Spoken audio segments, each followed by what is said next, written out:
Assalamualaikum warahmatullahi wabarakatuh. Salam sukses selalu buat semua teman-teman petani walet senusantara.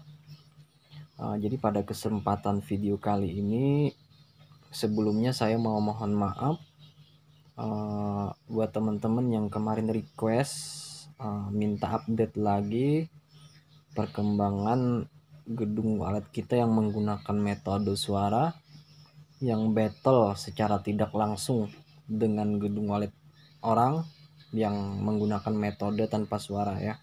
Jadi saya mohon maaf, saya nggak bisa lagi update dikarenakan beberapa hal. Yang pertama itu kebetulan saya juga ada kesibukan di luar yang nggak memungkinkan untuk saya pengambilan video di jam-jam waletnya pulang.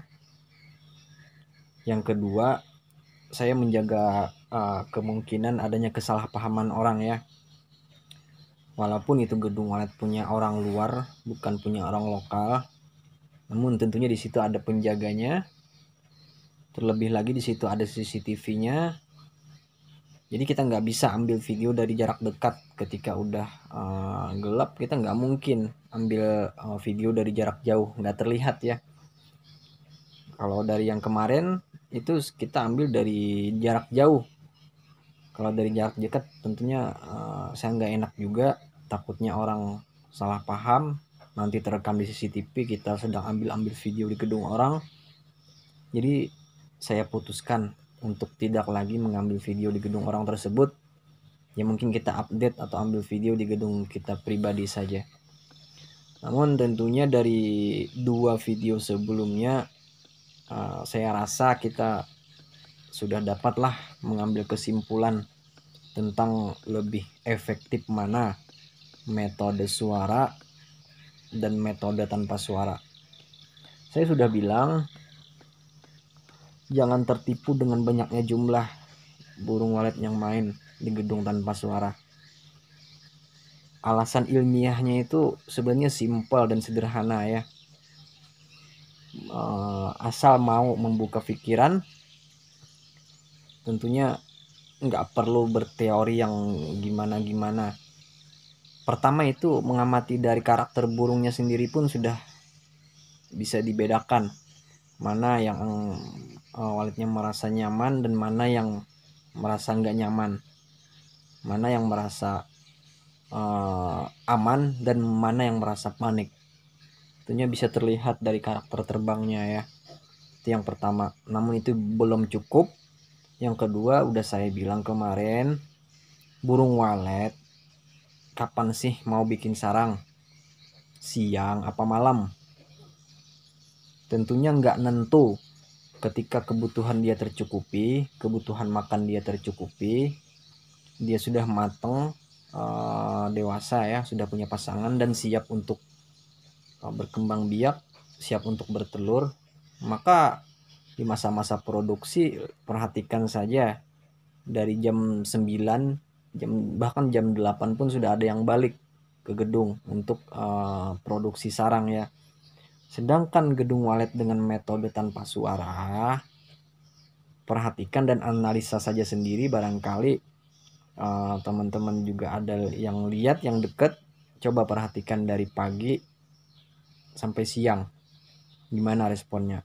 Itu rata-rata gedung walet yang tidak menggunakan suara tersebut itu ramainya responnya, kalau saya bilang sih bukan respon, itu mah itu reaksi dan respon kepanikan, bukan respon terhadap ramainya apa ya, bukan memikat gitu, bukan, tapi itu menunjukkan bahwa walet itu memiliki tingkat kesolidaritasan yang tinggi. Jadi ketika ada banyak kerumunan di sana, ada banyak walet-walet yang lain di sana, yang ikut melintas pun akan ikut main di sana. Namun bukan berarti mereka ikut tertarik tinggal di gedung tersebut.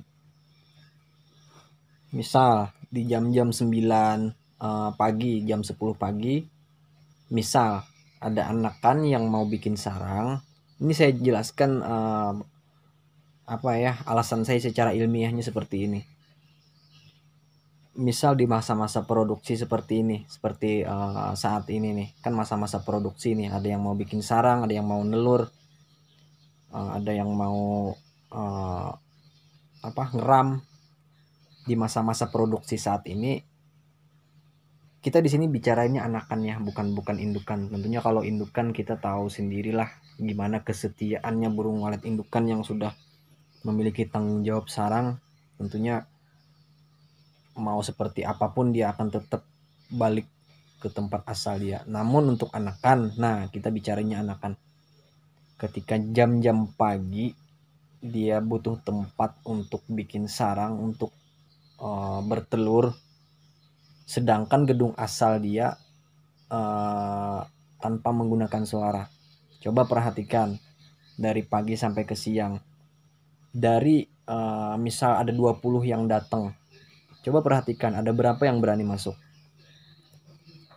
Ini nggak perlu berteori yang seperti gimana ya, simpel dan sederhana. Ketika dia butuh tempat, sudah sangat kebelet nih mau bertelur, dengan keadaan gedung yang seperti itu, yang dia sendiri pun nggak berani untuk masuk, bahkan indukan pun nggak masuk kecuali sudah saat gelap ya, kecuali untuk beberapa aja yang berani. Itu saya lihat dari 50 yang muter ya adalah 5 mungkin yang masuk kalau indukan. Kalau anakan bener-bener udah gelap baru berani masuk, itu pun kalau nggak ada saingan gedung yang sepadan di samping dia. Jadi untuk daerah-daerah ketat persaingan, silahkan diamati sendiri lagi, dianalisa lagi. Jadi di sini saya nggak sebut oknum siapa-siapa ya. Saya nggak menjatuhkan siapa-siapa. Tentunya kita cuma mengkaji lagi tentang trik-trik di dalam budidaya walet ini untuk mencari trik yang terbaik ya. Jadi membandingkan dua trik yang lagi memang banyak dibincangkan, banyak dipertanyakan sama teman-teman. Jadi menurut kesimpulan saya ya seperti itulah. Walaupun tanpa sengaja saya juga tahu, sebenarnya saya sudah tahu ya itu konsultannya siapa, saya sudah tahu tanpa sengaja. Kenapa tanpa sengaja? Ternyata kebetulan salah satu tukangnya yang ikut kerja pas waktu mau penerapan itu metode tanpa suara, itu salah satu tukangnya itu kerabat deket saya. Dia cerita tanpa ada saya tanya apa-apa yang dikerjain di dalam. Jadi sebenarnya saya tahu tapi saya nggak sebut oknum. Jadi saya nggak ada menjatuhkan siapa-siapa. Kalaupun ada yang tersinggung, itu bukan urusan saya karena saya nggak sebut nama. Tapi saya tahu siapa konsultannya, apa-apa yang dikerjakan di dalam ya saya juga tahu. Ya terserah lah. Yang jelas kalau dilihat dari luar itu kemarin kan ada banyaknya ventilasi udara yang dibuat di situ. Berapa ratus itu saya nggak tahu ya. Dari bawah sampai atas ada banyak banget. Ya terserah lah, itu kan cara orang ya. Kalau memang efektif ya silahkan saja. Ya dia mau apa, mau bolong-bolongin lantai lah atau apa, pasang apa ya terserah. Tentunya kita sesuai dengan trik dan pengalaman masing-masing saja ya. Jadi saya juga terinspirasi bikin video tentang dua metode tersebut dari pertanyaan yang sering banget masuk juga sama saya dari teman-teman yang lain tentang dua trik tersebut. Lebih efektif mana gitu, lebih efektif mana. Ya kebetulan sekali gedung saya pribadi battle secara tidak langsung ya, secara tidak langsung ini battle dengan gedung orang yang menggunakan metode tersebut. Jadi kalau menurut saya ya seperti apa yang sudah saya bilang lah. Jadi saya nggak perlu lagi lah memberikan teori yang begini-begini. Jadi silahkan teman-teman nilai sendiri saja, cerna sendiri dengan pemikiran dan pengalamannya masing-masing. Jadi untuk bahasan ini saya akhiri di video ini ya. Nanti tentunya kita bahas trik yang lain lagi. Ya sudah cukup lah untuk membahas hal ini, sudah terlalu apa ya. Jadi silahkan kembali kepada kepercayaan masing-masing saja lagi. Oke, mungkin kali ini itu saja dari saya, Pusaka Walet. Sekali lagi, biar saya semangat lagi update ini channel, jangan lupa subscribe dan like-nya, biar sama-sama lagi kita berbagi dan bongkar-bongkar trik seputar dunia walet ya. Oke, assalamualaikum warahmatullahi wabarakatuh.